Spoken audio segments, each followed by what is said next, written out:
పలుకు తొయ్యలి భవ్య రూపము తెలుగు తల్లికి వందనం. మార్గదేశీ సమ్మిళత్ బహు ప్రక్రియాభకు వందనం. సత్కవీశ్వర కల్పనారస దివ్య జలధికి వందనం. భావనా ప్రియ హృత్సరసు విహారి హంసికి వందనం. భావనా ప్రియ హృత్సరసు విహారి హంసికి వందనం. భావనా ప్రియ హృత్సరసు విహారి హంసికి వందనం. ఇప్పుడు వెంకట్ గారు ఆచార్య గుమ్మా సాంబశివరావు గారి ప్రసంగంపై తమ యొక్క విశ్లేషణను మనందరితో పంచుకోవటానికి సిద్ధంగా ఉన్నారు. వెంకట్ గారు, మీకు స్వాగతం అండి. నమస్కారం రోజారమణి గారు. గురువు గారికి ప్రణామాలతో సాహితీ లోకంలో సుప్రసిద్ధులైనటువంటి సమీక్షకులు, విశ్లేషకులు, కవి, రచయిత అయినటువంటి ఆచార్య గుమ్మ సాంబశివరావు గారికి నమస్కారాలు తెలియజేస్తూ, వారు ప్రసంగించినటువంటి జాషువా కవితా వైదుష్యం ఆ ప్రసంగం ఆధారంగా మహాకవి జాషువా కవిత విశేషాలను వివరించే ప్రయత్నం చేస్తాను. జాషువా అంటే ఒక ఆవేశం. ఎందుకంటే జీవితంలో ఆయన పడినటువంటి కష్టాలు, ఆయన ఎదుర్కొన్నటువంటి బాధలు, చేత్కారాలు, అవమానాలు, ఇవన్నీ కూడాను ఏ కవి పొంది ఉండరు. మరి అటువంటి కవి అనేకమైనటువంటి సన్మానాలు పొంది విశ్వనరుడు అనిపించుకున్నారు. తెలుగు సాహిత్యంలో పద్యాన్ని అమోఘంగా రాయగలిగినటువంటి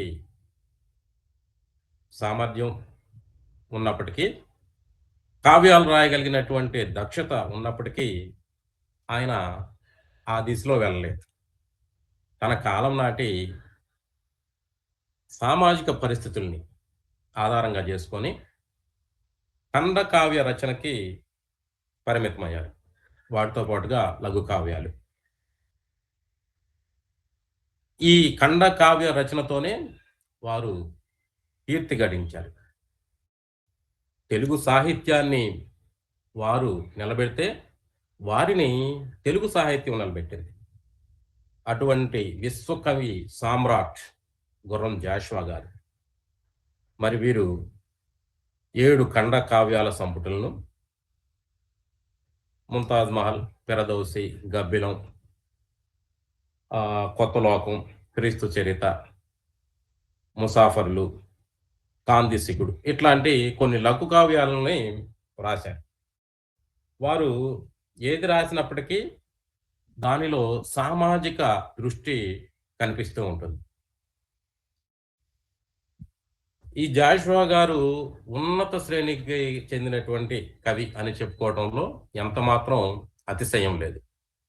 వీరి కవిత సౌందర్యాన్ని మనం గమనిస్తే వారి కావ్య ఖండికల్లో అక్కడక్కడ కవి తన గురించి తాను చెప్పుకుంటూ ఇట్లా చెప్పారు. వినుకొండం జనియించితిన్ సుకవితావేశంబు చిన్నప్పుడే నన్ను పెళ్ళాడెను. మదీయ కావ్యములు నానా రాష్ట్ర సత్కారముల్ కొనికూర్చ సుయశస్సు కలుగక నాకున్ భక్తులైన నీ నెరుంగని వారాంధ్ర ధరాతలాన బహుసంఖ్యాకుల్ సాహితీ బాంధవుల్ అని చెప్పారు. అసలు ఇవి పద్యాన్ని ఒకసారి మనం గమనిస్తే వినుకొండలో జనించాడు. చిన్నప్పుడే సుకవితావేశము ఆయన్ని వరించిందంట, పెళ్ళాడిందంట. ఈ సుకవితావేశం అనేది ఎంత గొప్ప ప్రయోగము. సాధారణంగా కవికి కవితావేశం ఉంటుంది. చూడంగానే ఏదో ఒకటి రాయాలని. అయితే వీరు సుకవితావేశం, ఈ ఈ కవితావేశము ఒక మంచి కవితావేశము అని చెప్పుకున్నాడు. ఈ చిన్నప్పుడే ఈ సుకవితావేశం ఉంది. అంటే దీన్ని బట్టి వారు పుడతమే ఒక కవిగా పుట్టాడేమో అని చెప్పుకోవాలి. వారి యొక్క కావ్యములు చాలా సత్కారాలని తీసుకొచ్చి పెట్టాయి. ఒక గొప్ప కీర్తిని తెచ్చిపెట్టాయి. అయితే నాకున్ భక్తులైన నీ నెరుంగని వారాంధ్రా తలమున బహుసంఖ్యాకుల్ సాహితీ బాంధవులు. అసలు దీంట్లో చమత్కారం ఏంటంటే, వారు కవి అనేవారు ఆ కాలంలో రచిస్తారు, ఒక కావ్యాన్ని రచిస్తారు. ఈ కావ్యము ఆనాటి అంటే ఆయన ఉన్నప్పుడు కొంతమంది పాఠకులు చదువుతారు. వారు అందరూ కూడా చదివిన తర్వాత ఆ కవి యొక్క ఆత్మను పట్టుకోవటము, లేకపోతే హృదయాన్ని పట్టుకోవటము, దీని ద్వారా కవిని మెచ్చుకోవడం జరుగుతుంది. వారంతా కూడా కవికి బంధువులు. అయితే ఆంధ్ర తరాతలాన బహుసంఖ్యాకులు ఉన్నారు. వారు ఎరగరు, ఎవరు కవి ఎరగరు. కవి ఎరగనటువంటి వారు చాలామంది ఆయన కవిత్వాన్ని, గ్రంథాన్ని చదివిన వారు చాలామంది ఉంటారు. వాళ్ళందరూ కూడాను తనకి సాహితీ బంధువులు చాలామంది ఉంటారు. తర్వాత వారు పోయిన తర్వాత కూడా, వారు ఎప్పుడో జన్మించారు, చనిపోయారు. మరి ఇప్పటికీ మనము వారి కావ్యాలను చదువుకుంటూ ఉన్నాం. వీళ్ళంతా కూడా నాకు సాహితీ బంధువులు అని చెప్పుకోవడం జరిగింది. వారు తమ కాలం నాటి సామాజిక పరిస్థితుల్ని మాత్రమే ప్రతిబింబిస్తూ ఏదో ఊహాలోకంలో వ్యవహరిస్తూ కవిత్వాన్ని రచించలేదు. వాస్తవ జగత్తుని పద్య రూపంలో అందించినటువంటి మహాకవి జాషువా. ఈ సమాజంలో ఉన్నటువంటి పరిస్థితుల్ని, కవి యొక్క కర్తవ్యం ఎరిగినటువంటి వ్యక్తి జాషువా. ఆయన ఈ కవిత్వం రాయటానికి ప్రధానంగా లోకము, విద్య, కొన్ని కవితా వస్తువులు తెలిసి ఉండాలి. మరి ఈయన లోకాన్ని బాగా పరిశీలించారు. విద్య కోసం ఎంతో కష్టపడ్డారు. ప్రాచీన సాహిత్యాన్ని ఎంతో అవకాశం పట్టారు. ఇట్లా అవకాశం పట్టే దశలోనే వాళ్ళు ఆయన మతానికి వ్యతిరేకయ్యారు. ఇట్లా చాలా కష్టాలు, నష్టాలు ఇవన్నిటిని ఎదుర్కొని మరి ఒక ఉన్నతమైనటువంటి కవిత్వాన్ని తెలుగు జాతికి అందించారు. వారు కవిత్వంలో ఎక్కువగా అభ్యుదయ భావాలు కనిపిస్తూ ఉంటాయి.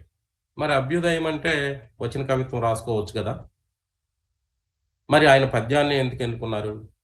పద్యం ద్వారా తన సత్తా సాహితీ ప్రపంచానికి తెలియజేయాలనుకున్నారు. శ్రీశ్రీ గారు మరి ప్రాచీన సాహిత్య పరిజ్ఞానం అనేటువంటి పునాది పైన ఆయన యొక్క గేయ కవిత్వాన్ని నిర్మించుకున్నాడు. మరి పద్య నిర్మాణ శక్తి ఆయనకు ఉన్నప్పటికీ, అంటే ఆయన ప్రాచీన సాంప్రదాయమైనటువంటి ప్రాచీన సాహిత్యంలో పూర్తిగా తనకి సాధికారత ఉండబట్టే ఈ గేయ కవిత్వం, శ్రీశ్రీ గారి గేయ కవిత్వం అంత అందంగా సమకూరిందని డాక్టర్ సి నారాయణ రెడ్డి గారు చెప్పారు. మరి అట్లాంటిది వీణ పద్యాన్ని సాధనంగా ఎన్నుకొని పద్య నిర్మాణ శక్తిని నిరూపించుకోవడానికి జాషువా ఈ పద్యాన్ని, మరి ఆయన తన పద్యాలు, ఆయన కవిత్వం గురించి చెబుతూ, మత పిచ్చి గాని, వర్ణోన్నతి గాని, స్వార్థ చింతనము గాని నా కృతులందుండదు అని చెప్తున్నారు. మత పిచ్చి గాని, వర్ణోన్నతి, ఒక వర్గము, ఒక వర్ణము ఉన్నతమైంది అని ఇట్లాంటి తనకి స్వార్థ చింతన కలిగినటువంటి విషయాలు ఆయన యొక్క కవిత్వంలో ఉండదని చెప్తున్నారు. శబ్దాకృతి బ్రహ్మానంద లక్ష్మి రూపమై నృత్యమొనర్చున్. మరి ఈ ఆయన శబ్దాకృతి, ఆ శబ్దాలు గాని అవి ఒక ఆనందాన్నిచ్చేవి. ఆహ్, బ్రహ్మానంద లక్ష్మి స్వరూపంతో ఉండే విధంగా ఒక ఆనందాన్నిస్తాయి. బ్రహ్మస్వరూపం. శబ్దము బ్రహ్మస్వరూపం అని చెప్పారు. ఆయన పదప్రయోగాలు గూడాను అదే విధంగా పదప్రయోగాలు చేసేవారు. అప్పటి వరకు పూర్వకాలంలో ఉన్నటువంటి ఆయన ముందు తరం చేయనటువంటి పదప్రయోగాలు ఈయన చేసేవారు. ఆయన కవితల్లో ఉండేవి. మరి రాజును మెప్పించటానికి కవితలు రాయటం ప్రాచీన సాహిత్యంలో గాని, ఆ తర్వాత వచ్చినటువంటి పరిణామంలో గాని, ఈ రాజును మెప్పిస్తూ ఏదో ఒక భగవంతుడిని పూజ చేస్తూనో, భక్తి శతకాలు ఇట్లా వచ్చినాయి. మరి దాని గురించి ఆయన అంటారు, లలిత కళలు దేవతల కంకితంబులై ప్రజలకెప్పుడు అందుబాటు కావు. కాళిదాసు మొదలు కవి రాక్షసుని దాకా మానలేదు రాజమందిరాలు అని చెబుతారు. లలిత కళలు దేవతలకి సంబంధించినవి వాళ్ళకి అంకితం ఇస్తూ మరి ప్రజలకి ఎప్పుడు అందుబాటులో లేకుండా ఉన్నాయి. అంటే ఇక్కడ ఆయన యొక్క భావన సాధారణ ప్రజలకి అందుబాటులో లేకుండా ఉన్నాయి. కాళిదాసు మొదలు కవి రాక్షసుని వరకు. ఇక్కడ కవి రాక్షసుడు అంటే మనం వేములవాడ వేమ కవి అని చెప్పుకోవచ్చు. చరిత్రలో ఆయనకి అట్లాంటి బిరుదు. మరి ఆ కాళిదాసు నుంచి ఈయన వరకు కూడాను ఈ వాళ్ళు రాజమందిరాలని మానలేదు. ఈ కవిత్వం మొత్తం కూడా రాజమందిరాల్లోనే అంకితం అయిపోతూ వాళ్ళ కోసం రాసే విధంగా ఉందని చెబుతున్నారు. వీరికి గాంధీ గారి మీద చాలా అభిమానం. చాలా గాంధీ గారి గురించి ఆ అభిమానాన్ని వెల్లడించారు. లోకమోహన మహాత్ముని చెప్పుల జాడలోన కాలాడ జరించదా అని చెప్పారు. సాధారణంగా వారి కాలి జాడల్లో వెళ్తామని చెబుతారు. ఇక్కడ ఆయన మీద ఉన్నటువంటి అభిమానాన్ని, గౌరవాన్ని తెలియజేయటానికి చెప్పుల జాడలోన, ఆ చెప్పుల నుంచి వచ్చేటువంటి రేణువుల్ని కళ్ళకద్దుకుంటాను అనే ఒక మహాత్ముల యొక్క ఆ గొప్పవారిని ఆ విధంగా పూజిస్తానని చెప్పడం జరిగింది. ఇంకా జాషువా ప్రత్యేకంగా మరి ప్రకృతి సౌందర్యాలకు, ప్రకృతిని నిశ్చితంగా పరిశీలించి దాన్ని ఒక భావుకతతో సామాజిక అంశాలు స్పృశించే విధంగా వ్యక్తపరచటం అనేది ఆయనకే సొంతం. అదేవిధంగా ప్రకృతిని ఆరాధించేవారు. ఈ పద్యం చూస్తే సంజకింజాయలో జలకంబు సవరించి పరతించు సూర్యబింబంబులోన 16 దినములు పరువు వచ్చిన నాటి చంద్రుని ధవలహాసంబులలోన పూల తోటలతోడ ముద్దు ముచ్చట చెప్పి చరలాడు మొలక తెమ్మెరలలోన నీలి మేఘంబుల నిరియలలో గుల్కి పరువెత్తు మెరుపు గర్భములలోన హాయిగా పవ్వలించి బ్రహ్మాండములను పల్కరించుచునున్న దివ్య స్వరూప హృదయమును జీల్చి పూజలన్పించుకొందు అందుకొని పొమ్ము వ్యవధి లేదనకరమ్ము అని అసలు ఆయన యొక్క ఈ ప్రకృతిని ఆరాధించే విషయంలో మరి ఆ దివ్య స్వరూపుడైనటువంటి భగవంతుడి గురించి చెబుతూ ఉదయం వేకువజామున వచ్చేటువంటి ఆ సూర్యకిరణాల్లోన 16 దినముల పరువు వచ్చిన నాటి, అంటే పౌర్ణమి నాటి చంద్రుడు అనే చెప్పటం సాధారణమైనటువంటి కవి చేసే ప్రయోగం. జాషువా చేయరు అట్లాంటిది. 16 దినముల పరువు వచ్చిన నాటి, 16 రోజులు అమావాస్య తర్వాత పౌర్ణమి రావటానికి 16 రోజులు. ఈ 16వ రోజు మరి అట్లాంటి వయసు వచ్చినటువంటి చంద్రుని తెల్లని నవ్వులోన పూల తోటలతో ముద్దు ముచ్చటలు చెప్పేసి పరిగెత్తేటువంటి పిల్ల గాడ్పులలోన నీలి మేఘాల ఆహ్, ఆ మేఘాలు బాగా మేఘాలు నల్ల మేఘాలు పట్టుకున్నప్పుడు ఆ పరిగెత్తేటువంటి ఆ మేఘాలలో మధ్యలో వచ్చేటువంటి మెరుపు గర్భాల్లోన హాయిగా పవళించే బ్రహ్మాండాన్ని పలకరించున్న దివ్య స్వరూప అంటే భగవంతుణ్ణి ప్రకృతిలో చూసుకున్నాడు. ఒక భక్తికి ఒక అల్టిమేట్‌గా ఇది హృదయమును చీల్చి పూజలర్పించుకొందును అందుకొను బొమ్ము అని చెప్పారు. ఇది ఫిరదౌసిలో ప్రకృతి వర్ణనలోని పద్యం. ఈ సందర్భానుసారంగా తన కావ్యంలో ప్రకృతిని వర్ణించటం, ఆ ప్రకృతితో సామాజిక అంశాలని జోడింపజేయటం అనేది జాషువాకి ఒక గొప్ప వరం అనుకోవచ్చు. మరి మకరందమున తేటులకు భోజనము బెట్టు సుమవల్లరుల వింత చుట్టరికము ఆలి చిప్పలకు ముత్యాల పాపలనిచ్చు స్వాతిమేఘ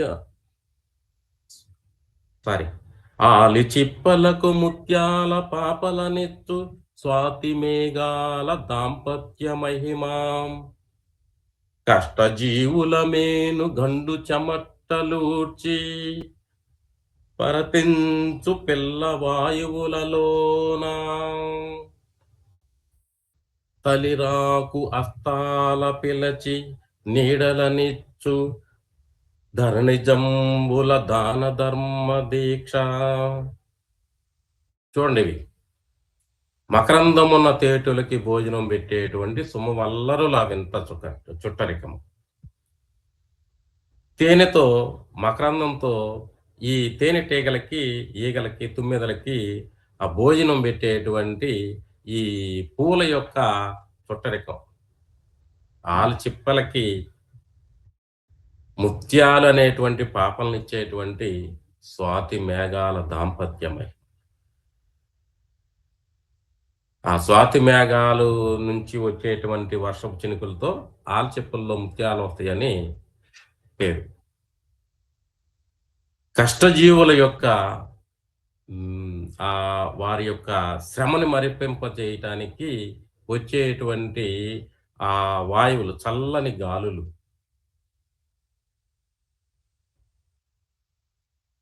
మరి ఆ తలిరాకు హస్తాల పిలిచి, ఆ కొమ్మలు, ఆ ఆకులు అవి చేతులుగా పెట్టుకొని దారిని పోయే వారికి నీడలు ఇచ్చేటువంటి దాన ధర్మ దీక్ష. ఇవి జ్ఞానధనుడైన మానవునికి ప్రకృతి నిండారు జడ పదార్థములకిచ్చి నర సమాజమును అవమానపరచినావు. ఇప్పుడు ఆయన చెప్పాల్సిన అంశం చెబుతున్నాడు. దానగుణహీనమైన విజ్ఞానమేల. జాషువా గారు చెప్పేది ఆ పైన చెబుతుంది ఎంత హాయిగా వచ్చిందో. మరి ఇవన్నీ కూడాను ఇట్లాంటి ప్రకృతిలో జడ పదార్థాలకి ఇట్లాంటి దాన ధర్మ దీక్షలు, ఇలాంటి ఒక ప్రత్యేకమైనటువంటి లక్షణాలు ఇచ్చావు. మానవుడికి ఇవ్వలేదు, జ్ఞానం ఉన్నటువంటి మానవునికి ఇవ్వకుండా నర సమాజాన్ని అవమానపరిచావు స్వామి. ఇక ఒక ముట్టిక ఎవరు తగలాలో వాళ్ళు తగులుతుంది. దాన గుణహీనమైనటువంటి విజ్ఞానం దేనికి? విజ్ఞానవంతులు అని చెప్పుకునే వాళ్ళకి ఈ దానగుణం లేదు అనేది ఎత్తి పొడుపుగా మరి చెప్పడం జరిగింది. ఇట్లా ఈయన సాహిత్యంలో ప్రకృతిని సునిశ్చితంగా పరిశీలిస్తూ దాన్ని ఈ సమాజానికి జోడించేసి చెప్పటం అనేది ఒక ప్రత్యేకమైనటువంటి లక్షణం. ఈ ప్రకృతి వర్ణనలో మరి సూర్యోదయం, చంద్రోదయం గురించి, సూర్యాస్తమయాల గురించి వర్ణనలు ఇవన్నీ చదువుతుంటే పాఠకునికి ఒళ్ళు పులకరిస్తుంది. సూర్యోదయం గురించి, యముని బుట్టించి లోకమునేలు వీరుండు పక్షి కూతలు మెచ్చు పండితుండు, మరణించి జన్మించు వరమున్న మొనగాడు, మింటిని పాలించు మేటిరాజు, కలువ కన్నులు మూసి గాసింపగలదెట్ట, నీడ కన్నియను పొందెడు విభుండు, నీరదంబులు సేయు గారడీ బనివాడు, నిప్పు బట్టలు పూను నీటుగాడు, కాలు దించని గగన జంగాలికుండు, ప్రామినులకు కాచి కాపాడు పంటు, పొడుపు దెస పొలంతుక అంకముననెక్కి, వేగదోగాడే నలప్రొద్దు పిల్లగాడు. దీంట్లో యముని పుట్టించి లోకాన్ని వెళ్ళే వీరుడు, ఆయన కుమారుడు సూర్యుని కుమారుడు యముడు, ఆయన్ని పుట్టించి ఆ లోకాన్ని వెళ్ళేటువంటి వీరుడు. పక్షి కూతలు మెచ్చు పండితుడు, సూర్యుడు వస్తుంటే ఉదయాన్నే వేకుజామున ఈ పక్షి కూతలతోనే సూర్యుడు వస్తూ ఉంటాడు. మరి అసలు మరణించి జన్మించు వరమున్న మొనగాడు. అసలు చూడండి, సూర్యోదయము సూర్యాస్తమయం అని చెప్పడానికి ఆ ప్రయోగం పద ప్రయోగం. మరణించి జన్మించు, సాయంత్రం అస్తమిస్తాడు, మళ్ళీ ఉదయాన్ని జన్మిస్తాడు. ఈ పదప్రయోగాలు చదివే వాళ్ళకి అసలు ఎంతో ఒక పారవశ్యంలో తీసుకెళ్ళిపోతాయి. మింటిని పాలించేటువంటి మేటిరాజు, కలువ కన్నులు మూసి గాసింపగలదెట్ట. ఈ కలువల యొక్క కన్నులు మూచేసి బాధ పెట్టేటువంటి మనిషి. అలా ఇది ఒక మరి కవి సమయం. కలువలు, చంద్రుడు వస్తే కలువలు వికసిస్తాయి, సూర్యుడు వస్తే తామరలు వికసిస్తాయి, పద్మాలు వికసిస్తాయి. మరి ఈయన రాకతో కలువలు ముడుచుకుంటాయండి, వాటిని బాధ పెడుతున్నాడు అనే చమత్కారంగా చెప్పాడు. ఇక చూడండి, ఇక్కడ నీడ కన్నియను పొందాడు విభుండు. నీడ కన్నియ, ఛాయాదేవి అని చెప్పలేదు ఈయన, నీడ కన్నియ అంట. ఛాయ అంటే నీడ, ఆ నీడ అనేటువంటి కన్యను పొందాడు విభుండు. నీరదములు చేయు గారడీ పనివాడు. నీరదములు మేఘములు చేసేటువంటి గారడీ పనివాడు. ఇది ఒక సైంటిఫిక్. కవి అనేవాడు చాలా విషయాలు తెలుసుకొని ఉండాలి కావ్యం రాయటానికి. తన కావ్యంలో ఒక పద్యం రాయటానికి ఎన్నో విషయాలను చొప్పించాలి, ఎన్నో తెలిసి ఉండాలి. మరి కాలు దించని గగన జంగాలు, ఇంకా ఆకాశంలోనే తిరుగుతూ ఉంటాడు. ఉదయము, రాత్రి, సాయంత్రము ఇంకా ఆకాశంలోనే తిరుగుతుంటాడు. మరి ప్రామినులను కాచి కాపాడే బంటు, పొడుపు దశ, ఆ ప్రయోగాలు. తూర్పు దిక్కు అని చెప్పకుండా పొడుపు దశ పొలంతుక. పొడుపు దశ అనేటువంటి అతివ అంకముననెక్కి, ఆమె యొక్క తొడనెక్కి వేగ దోగాడే అలపొద్దు పిల్లగాడు.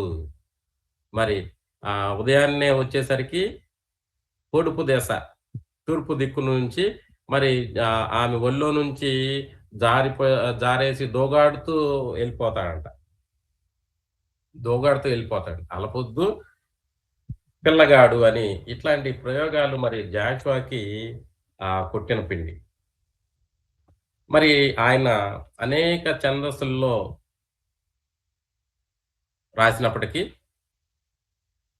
శేష పద్యంలో వారు రాసినటువంటి విధానంతో మధుర శ్రీనాథుడు అనగానే మనకి శేష పద్యం గుర్తొస్తుంది. ఆ శేష పద్యాన్ని శ్రీనాథుడు లాగా శేష పద్యాలు రాస్తున్నారని చెప్పి ఈ శేష పద్యాల్లో చాలా పోగొండ పోయారు జాషువా గారు. మరి శేష పద్యం రాయాలంటే మాకు సూరమాష్ గారు ఇదివరకు ఎప్పుడో చానాల క్రితం ఒకసారి, అప్పుడు మొదట్లో నేను రాస్తుంది, సమత ఉండాలి అని. శేష పద్యంలో సమత ఉండాలి, ఈ సమత ఏందంటే జాషువా పద్యాల్లో గాని. అంటే ప్రతి పాదం గూడాను ఒక సమత్వాన్ని కలిగి ఉండాలి. పాదాలు చదువుతా ఉంటే అట్లా వెళ్ళిపోతూ ఉండాలి. ఎక్కడ మధ్యలో బ్రేక్ పట్టం గాని, ఆగిపోవటం గాని లేకుండా ఒక ఫ్లో ఎళ్ళిపోతూ ఉండాలి. మరి అందుకే ఈయనకి మధుర శ్రీనాథ్ అనేటువంటి పేరొచ్చింది. మరి ఈయన ఆహ్, పౌరాణిక అంశాలు తీసుకున్నా గాని, మనకు తెలిసినటువంటి వస్తువులు తీసుకున్నా గాని, దానిలో తనదైనటువంటి భావాన్ని జోడించి తన ముద్ర ఉండాలని ఎవరైనా కవి అనుకుంటాడు. అది రాస్తే దాంట్లో తన ముద్ర ఉండాలని. అట్లా ఈ కవిత్వంలో తన ముద్ర ప్రత్యేకంగా జాషువా పద్యాల్లో కనిపిస్తూ ఉంటుంది. శల్య సారథ్యం. దాంట్లో చూస్తే శల్య సారథ్యం అంటేనే అదొక నానుడిగా ఉండిపోయింది. ఈ శల్య సారథ్యంలో కర్ణుడిని ఈ శల్యుడు నిరుత్సాహపరుస్తూ పలికిన మాటల్ని పద్యం ఈ శేష పద్యంలో చూస్తే అహిమస్తములకు వయ్యారంబు నేర్పించు వలపు పిల్లన గ్రోవి పాటగాడు పసితనంబోనయందు పడగ పాముల నెక్కి చిందులాడిన గొల్ల చిన్నవాడు. హిమస్తములకి వయ్యారం నేర్పి మరి పాము పడగలకి ఈ పాము పడగలకి ఒక వయ్యారాన్ని నేర్పించినటువంటి వలపు పిల్లన గ్రోవి పాటగాడు శ్రీకృష్ణుడు. ఇక్కడ ఎక్కడ కూడాను శ్రీకృష్ణుడి పేరు చెప్పలా. ఈ పిల్లన గ్రోవి ఊదుతా మరి ఆ పిల్లన గ్రోవితో ఊదుతా ఉంటే ఈ పాము పడగ విప్పి ఊపుతా ఉండిద్దంట వయ్యారంగా. అది నేర్పింది శ్రీకృష్ణుడు అని. పసితనం యందు పడగ పాముల నెక్కి చిందులాడిన గొల్ల చిన్నవాడు. పసితనంలో మరి కాలింది ఈ పాము పైకెక్కి, పాము పడగల నెక్కి అనలేదు, పడగ పాముల నెక్కి అక్కడ చిందులాడినటువంటి అక్కడ ఆ పాముని గర్వం అనిచే విధంగా నాట్యం చేసినటువంటి గొల్ల చిన్నవాడు.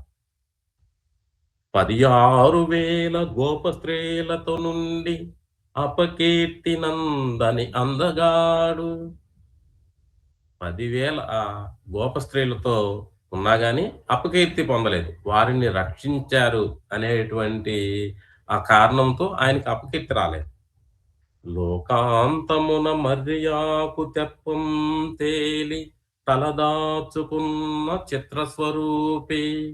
ప్రళయకాలంలో దాన్ని కాలాంతమున అని ప్రయోగించారు. ఆ చిన్న రూపంతో మర్యాకు పైన తేలి తలదాచుకున్న చిత్రస్వరూపి. బాసురములైన తన చారడేసి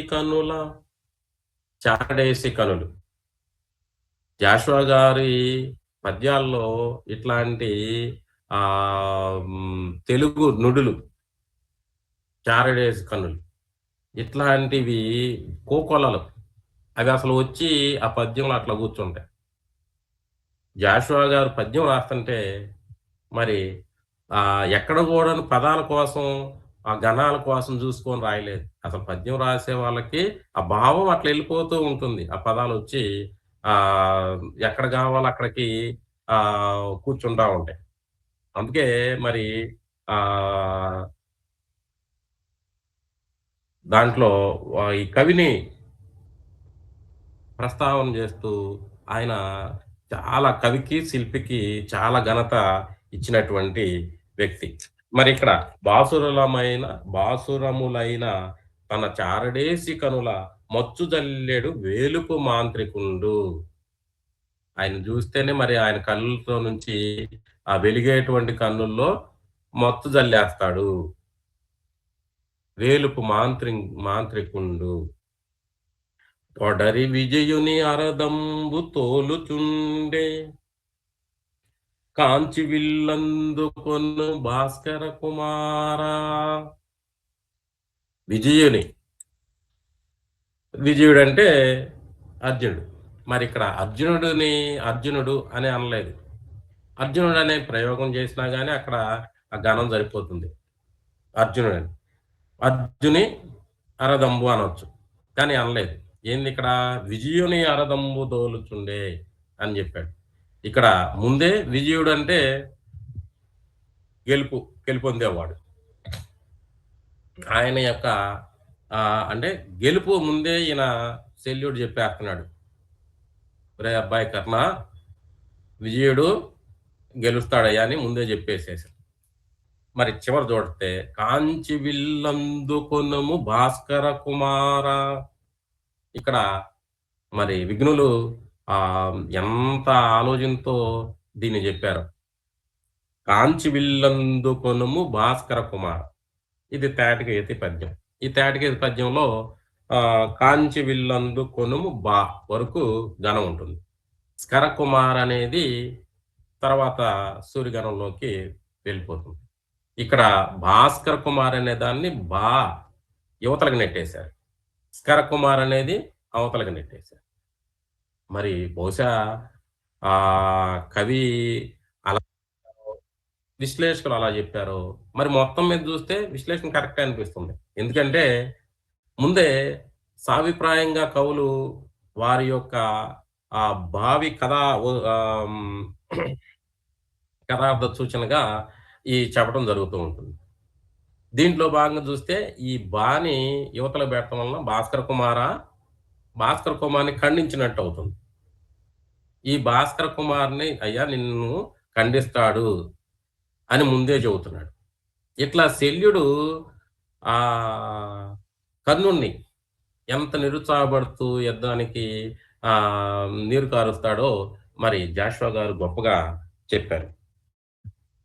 ఈయన పద్యగా కవితాభిమాని కాబట్టి కవులుకుండేటువంటి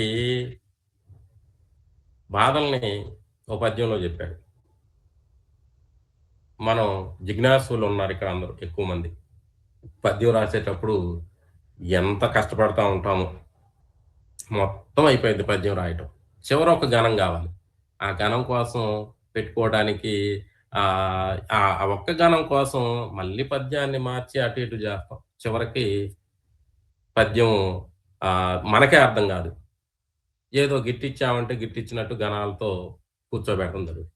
మరి ఇంతటి మహాకవి ఇన్ని వేలటువంటి పద్యాలు రాసినటువంటి జాషువా గారు నా కథలో ఈ భాషా పరిశ్రమ అనే దాంట్లో ఈ పద్య రచన గురించి చెప్పారు. గణపాదరవ్వంత గడచి ముందుకు సాగా, గణబాదరవ్వంత గడచి ముందుకు సాగా, తగవా అని యతిస్థానమురుము. గణబాధ అంటే గణాలని సరిపెట్టుకుంటూ ఎట్లానో ఆ పద్యంలో ఉన్నటువంటి గణాల ప్రకారం పదాలను కూర్చుకొని ఎట్లానో సెట్ చేసాం. ఇంకా ముందుకు వెళ్తున్నాం, తర్వాత పాదంలోకి వెళ్తాం.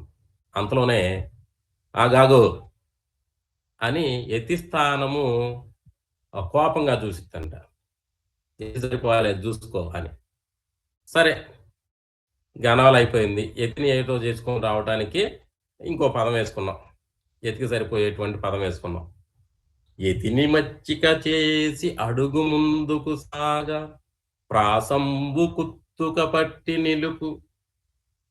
ఇక యతిని మచ్చిక చేసుకున్నాం. యతి ఎట్లానో గణాలు వేసుకున్నాం, యతి వేసుకున్నాం. ఇప్పుడు ప్రాస వచ్చేసింది. ఈ ప్రాస గొంతు పట్టుకొని ఆపేసింది. ఆగవయ్యా, చూడవయ్యా ప్రాస సరిపోలేదు, చూడవయ్యా. సరే ఇంకా ఈ ప్రాసను కూడా గణాలు, యతులు, ప్రాస సరి చేసుకున్నాం. ప్రాస వేదన దాటి పయనంబు సాగింప. ప్రాస వేదన, ప్రసవ వేదన. ఈ ప్రాస వేదన, ప్రసవ వేదన ముఖ్యంగా ఈ వృత్తాలు రాసేటప్పుడు ఈ ప్రాస వేదన అనుభవించే వాళ్ళకే తెలుస్తుంది. సరే ఎట్లానో ఈ ప్రాస వేదన దాటి పైనంబు సాగిస్తానికి ఇంకా ముందుకెళ్ళిపోయారు. చూస్తే భావంబు కిట్టకిబ్బంది పెట్టు, భావం కుదరలేదు. గణాలు, యతులు, ప్రాస మొత్తం చేసేసరికి అసలు భావం ఏందో అర్థం కాల, అన్వయం కుదరలా. ఏం చేయాలి మళ్ళీ మొదలు పెట్టేసి పద్యాన్ని గణాల దగ్గర నుంచి మళ్ళీ మార్చుకుంటూ అన్వయానికి తెచ్చుకోవాలి. మరి ఎట్లానో భావంబు పొసకించి పద్యంబు ముగించ రసలక్ష్మి తినిసి మా రాము చేయు. రసలక్ష్మి, ఈ రసలక్ష్మి అనేది మరి అలంకారాలు, ఈ పోలికలు, ఉపమానాలు ఇవన్నీ కూడాను ఏంది, ఈ రసం ఉంటేనే పద్యము అందంగా ఉంటుంది. ఇంకా ఈ రసలక్ష్మి తినిసి మారాము చేయు, ఏంది అసలేం బాలేదు అని. ఇట్టి ప్రతిబంధకములెల్ల గడచి గట్టుకెక్కుదమ్మన్నా వ్యాకరణ శాస్త్రం ఆదరింపదు. గట్టుకెక్కటం ప్రయోగం. ఈ గట్టుకెక్కడం అనేది తెలుగు జాతీయాలు. మరి గట్టుకెక్కుతామంటే గట్టుకెక్కడం అంటే ఒక అంతవరకు పూర్తి చేసుకొని కంప్లీట్ చేసుకున్నాము అని చెప్పడానికి ఇట్లాంటి అడ్డంకులన్నీ తొలగించుకొని గణాలు, యతులు, ప్రాస, భావము, రసము మొత్తం అన్ని కూర్చుకొని ఇంకా ముగిస్తాం అనుకునే సమయంలో వ్యాకరణ శాస్త్రం ఆదరింపదు. వ్యాకరణం లేకుండా పద్యం రాస్తే అసలు అందమే కాదు. మనకి ఇప్పటికీ అనుమానమే, ఎప్పటి నుంచో నేర్చుకుంటున్నాం. ఒత్తు సంధి ఎక్కడ, ఎడాగం ఎక్కడ, ధృతం ఎక్కడ పెట్టాలి. ఈ వ్యాకరణ శాస్త్రం ఒప్పుకోదు. ఎందుకు? ఎడాగమం ధృతం పెట్టాల్సిన చోట ఎడాగమం పెడితే, సంధి చేయాల్సిన ద్వారా సంధి చేయవలసిన చోట వ్యస్తాక్షులు వేసేసామంటే అది తప్పుగా కనిపిస్తుంది, పద్యం తప్పు అయిపోతుంది. మరి ఇట్లా వ్యాకరణ శాస్త్రం ఆదరింపగా శబ్ద మర్యాద కానరాక కవిగాని బతుకు శ్రీరామరామ అని చెప్పారు. ఇట్లా మరి గొప్ప పద్యము. మరి అసలు ఇదన్నీ పద్యాలు రాసేవాళ్ళు నిత్యం అనుభవిస్తూ ఉంటారు. బహుశా వారు కూడా అనుభవించారు కాబట్టే రాశారు. ఇట్లా జాషువా యొక్క నా కథలో రాసుకున్నటువంటి అంశాలు కూడా వాస్తవానికి ప్రతిరూపాలు. ఆయన నిజ జీవితంలో జరిగిన సంఘటనల్ని యథాతథంగా రాశారు. మరి ఇట్లాంటి ఈ కవిత్వం ఇట్లా ఉంటే కవితా లక్షణం అని చెప్పి ఆయన రాశాడు. అసలు కవితా లక్షణం ఎట్లా ఉండాలి? కవితా లక్షణం అనేది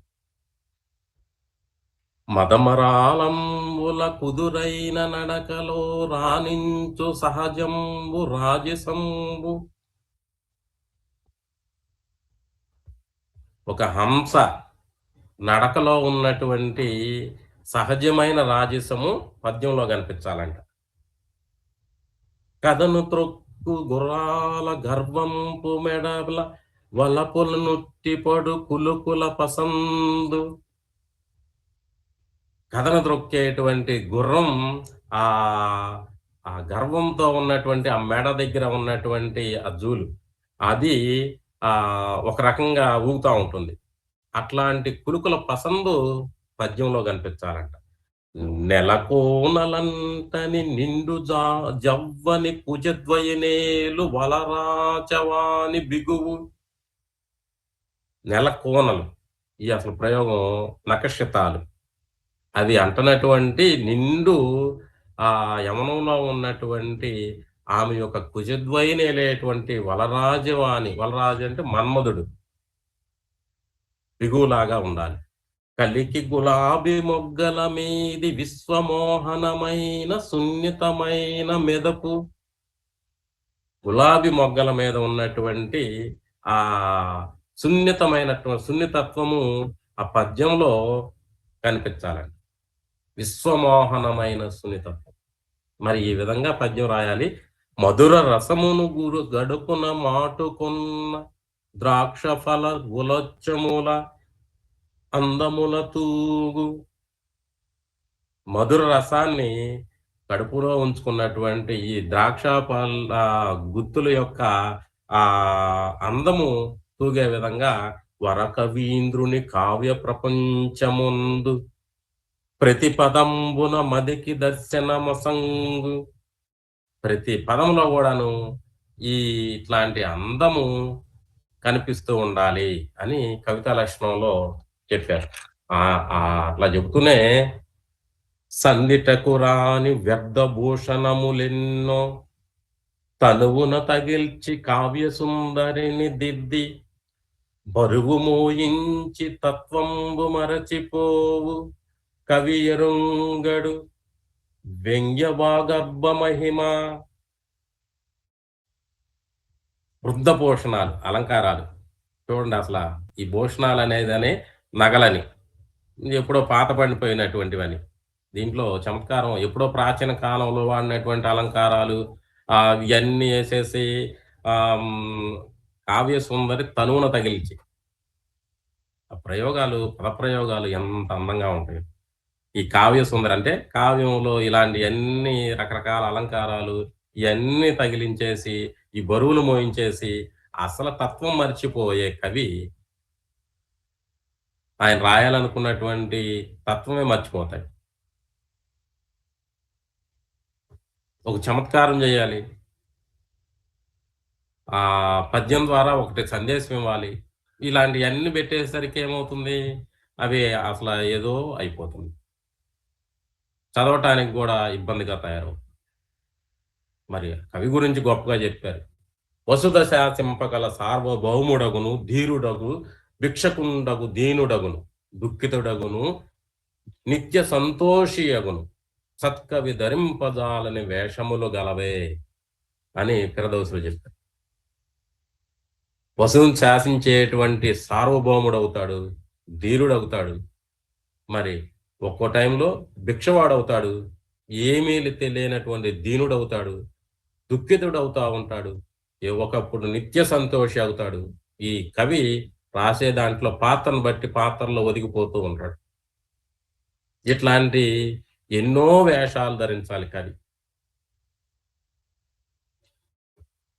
అట్లానే కలమునందుకొనిడు కవి వరేణ్యుని మ్రోల తలలో ఉంచు శబ్దముల వితాన నాటి శిల్పి చెంత నవనీతము కోలి మెత్తదనము దాల్చే మేటి శిలలు అని ముంతాజ్ మహల్లో రాశారు.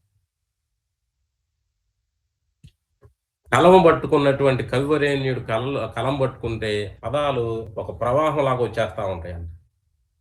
కళ్ళలోంచేసి ఆయన ముందు మోకరిల్లుతా ఉంటాయంట. ఆ పదాలు ఎన్నో పదాలు వస్తూ ఉంటాయి. అంటే పద సంపద కలిగి ఉండాలి కవి, ఆ విద్య కలిగి ఉండాలి. దీనికోసం సాహిత్యం ఎంతో ప్రాచీన కవులు ఈ జ్ఞానం అంతా కలిగి ఉండాలి. పద సంపద కావాలి. అప్పుడే ఈయన కలము పట్టుకుంటే అవన్నీ పరిగెత్తుకుంటూ వచ్చేస్తాయి. అట్లా నాటి శిల్పి చెంత నవనీతమును బోలి మెత్తదనము దాల్చే మేటి శిలలు. తాజ్మహల్ కట్టడంలో భాగంగా ఈ పద్యం. ఆ పాలరాతి రాళ్ళు తీసుకొస్తే ఆ రాళ్ళు వెన్నలాగా ఆయన చేతిలో ఒదిగిపోతున్నాయి అంట, శిల్పి చేతిలో. కవికి ఎంత గౌరవం ఇచ్చారు, శిల్పికి మరి కవి శిల్పికి అంత గౌరవం ఆయన పద్యాల్లో కనిపిస్తూ ఉంటుంది. ఎంత గొప్పగా ఉంది. ఆ శిల్పి చెక్కుతా ఉంటే ఆ రాయి వెన్నగా మారిపోయి ఎట్లా కావాలంటే అట్లా కరిగిపోతూ ఒదిగిపోతూ ఉందండి. ఇట్లా మరి ఈయన రాసేటువంటి పద్యాల్లో ఒక చమత్కారము, తర్వాత పాఠకుల్ని ఒక లీనం చేసేస్తుంది పద్యంలో కానీ కవిత్వంలో కానీ. మరి చిన్నతనం నుంచి సమాజాన్ని నిశ్చితంగా పరిశీలించారు. కులం, పేదరికం తన గురువులని చెప్పుకున్నాడు. ఆయనకు పేదరికం వినయాన్ని నేర్పింది, ఓర్చుకునే శక్తినిచ్చింది, అన్నిటిని భరించేటువంటి శక్తినిచ్చింది. కులం ఏదైనా విషయాన్ని విరుద్ధంగా ఉన్నటువంటి, ప్రకృతికి విరుద్ధంగా జరిగే విషయాన్ని ప్రతిఘటించేటువంటి శక్తినిచ్చింది. ఆయన మరి నా కథలో రాసుకున్నాడు. సహింపదయ్యే శైశవమందే నా చిన్న చిత్తంబు తెలవారి పెత్తనంబు. శైశవమునందే, చిన్నతనమునందే ఆయన యొక్క చిన్న మనసు ఈ తెల్లవారి పెత్తనాన్ని సహించలేదు. అప్పుడే సహించలేదు, చిన్నతనంలోనే సహించలేదు. హర్షించదయ్యే నా అంతరంగము నిసర్గ జ్ఞాన మరికట్టు కథలు. పిల్లలకి కథలు చెబుతూ ఉంటారు. మరి శివాజీకి వాళ్ళమ్మ ఎంత విరోచితమైనటువంటి కథలు చిన్నతనంలో చెప్పిందో, అక్కడ ఉండేటువంటి ప్రాంతంలో ఇవన్నీ చెప్పింది. మరి తల్లులు పిల్లి వస్తుంది, ఎలుక వస్తుంది, బూచోడు వస్తున్నాడు, ఇట్లా చెబుతూ ఉంటారు. ఇట్లాంటివన్నిటినీ ఆయన ఈ కట్టుకథల్ని అప్పుడే ఒప్పుకోలేదని చెబుతున్నాడు. ఓర్చుకోదయ్య నా ఉల్లంబు కులమద గరస్తుల క్రీకంటి నేస్తములు. ఓ పక్కన వేరే కులస్తులు ఆయనతో స్నేహంగా ఉన్నట్టు లోపల ఒకటి బయట ఒకటి కలిగి ఉంటారు. అట్లాంటి దాన్ని ఆయన మరి ఓర్చుకోలేదు.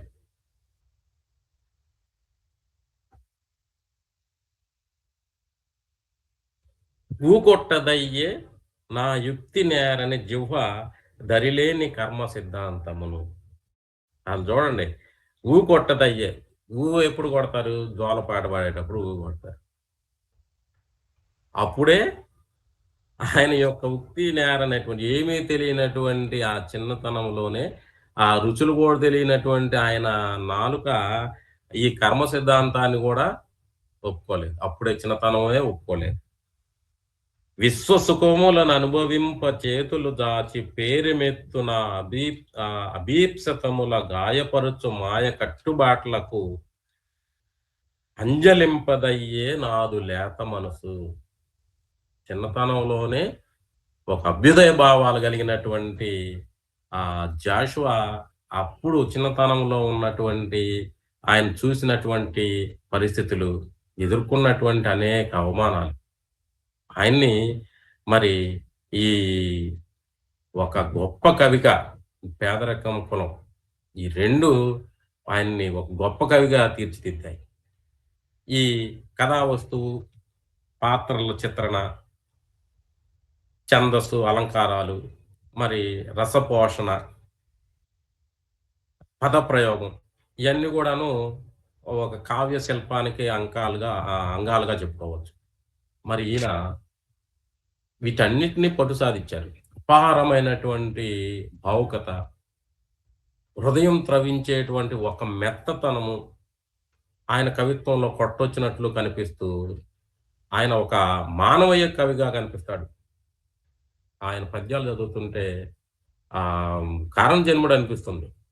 ఒక పేదవారి పట్ల, ఈ సమాజం దూరంగా పెట్టిన వారి పట్ల ఆయన ఒకళ్ళతో పుచ్చుకొని రాస్తున్నట్లు అనిపిస్తుంది. దేవుణ్ణి కూడా ప్రశ్నిస్తాడు, భగవంతుని కొత్త లోకంలో ప్రశ్నిస్తాడు.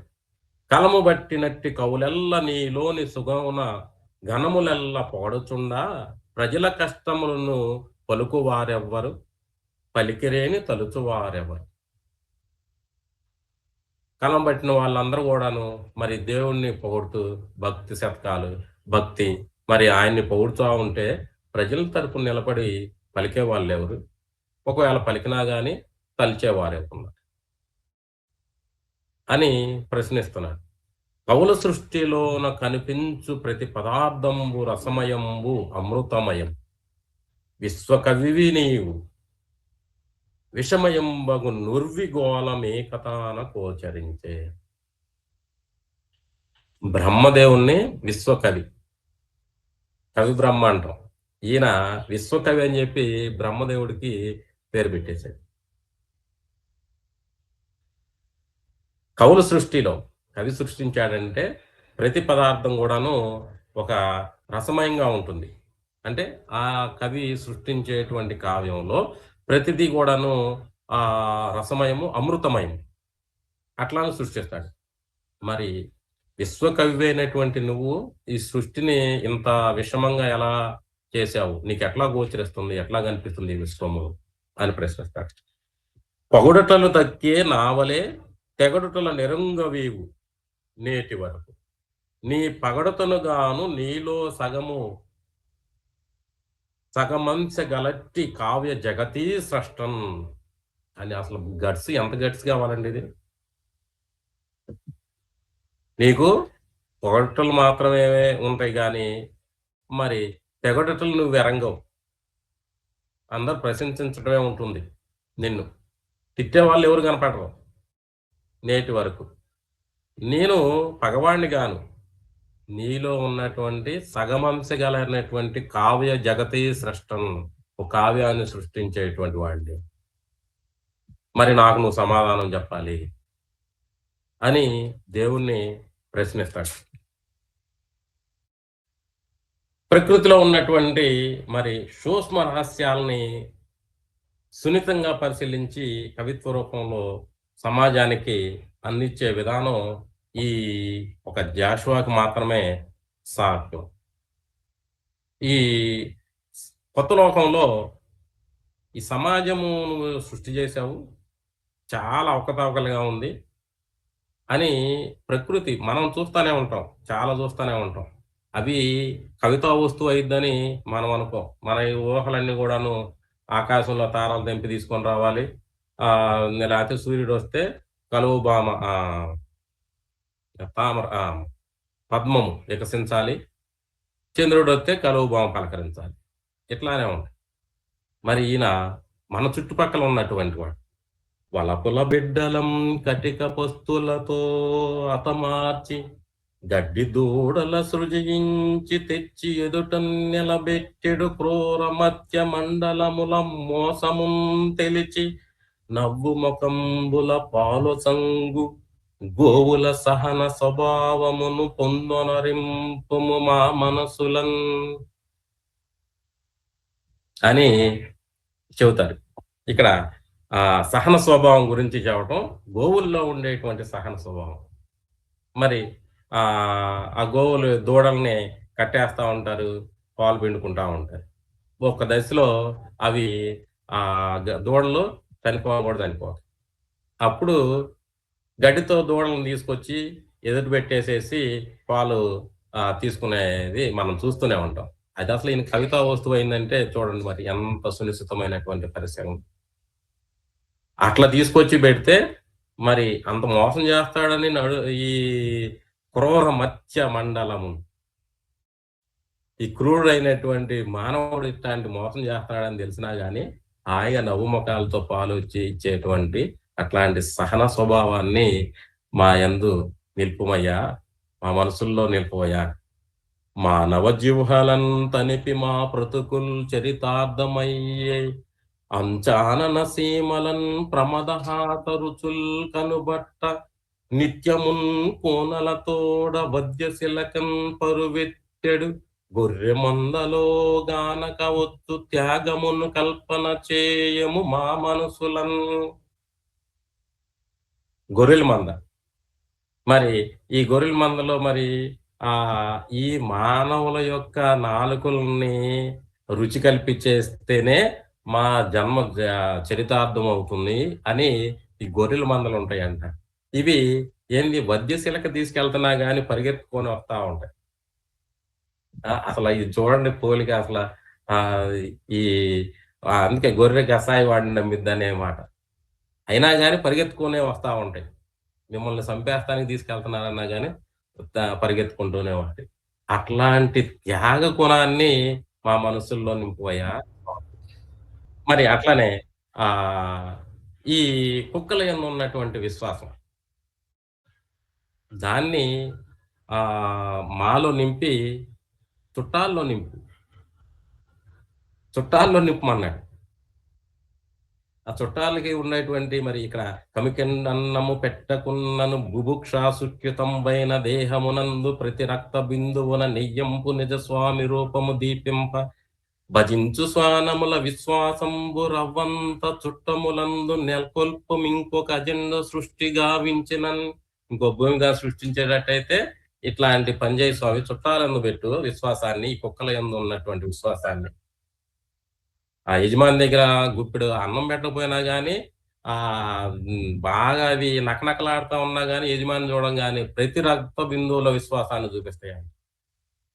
అట్లానే ఇంకోటి, కలుపుంగోలు తనంబు తేటపడ నొత్కంటన్ మొగాలెత్తి మూతులు గదయించి ముద్దుకొని సంతోషించు చిన్నారి చీమలయందున్న పరస్పర ప్రణయ సంపత్తిం ప్రసాదించి మత్యుల పుట్టింపుము కొత్త లోకమున కొల్పు నిన్ను ముప్పొద్దులన్.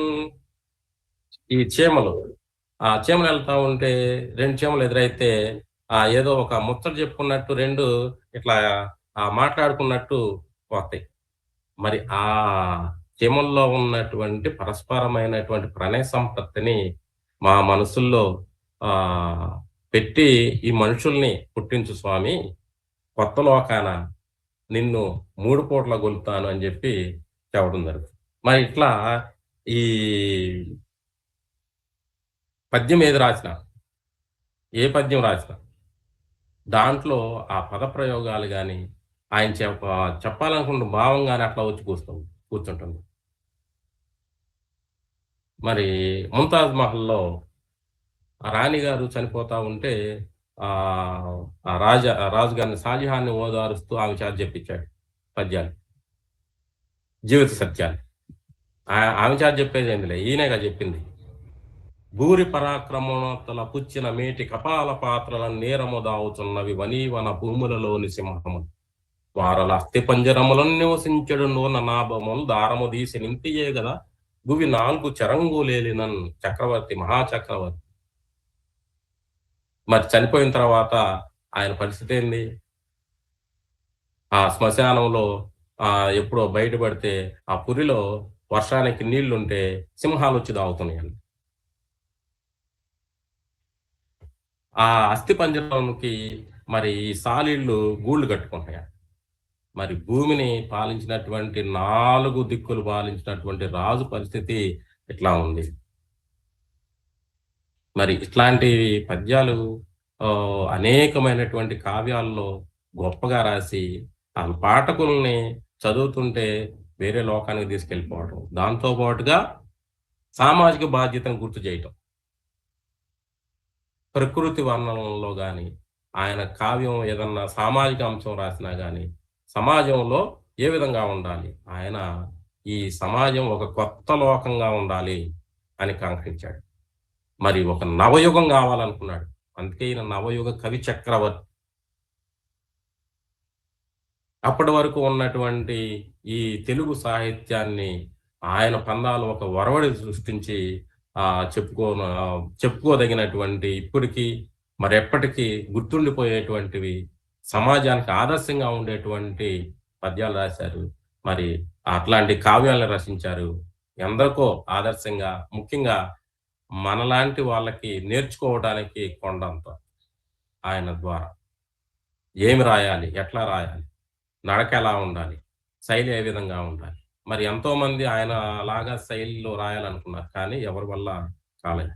అది తనలో ఉన్నటువంటి ఒక సుకవిత ఆవేశం. మరి ఈరోజు ఈ జాషువా కవితా వైదుష్యం గురించి విశ్లేషించేటువంటి అవకాశాన్ని కల్పించినటువంటి నిర్వాహకులకి, గురువు గారికి వినమ్రమైనటువంటి నమస్కారాలు తెలియజేస్తూ ముగిస్తున్నాను. ధన్యవాదాలండి. చల్లని నదీ ప్రవాహంలా కొన్ని చోట్ల, పోటెత్తిన నదీ ప్రవాహంలా కొన్ని చోట్ల మీ విశ్లేషణ చక్కగా సాగింది వెంకట్ గారు. జాషువా గారి కవితా వైదుష్యంలోని చక్కని విశేషాలను అందరికీ అర్థమయ్యేలా వివరించారు. జాషువా విశ్వనరుడు ఎలా అయ్యారో చక్కగా తెలిపారు. ఒక మంచి ఇన్స్పిరేషన్ జర్నీ జాషువా గారిది అంటూ ఆ యొక్క ఇన్స్పిరేషన్ ని మా అందరిలో కూడా మీరు ప్రవేశపెట్టడానికి ప్రయత్నించారు.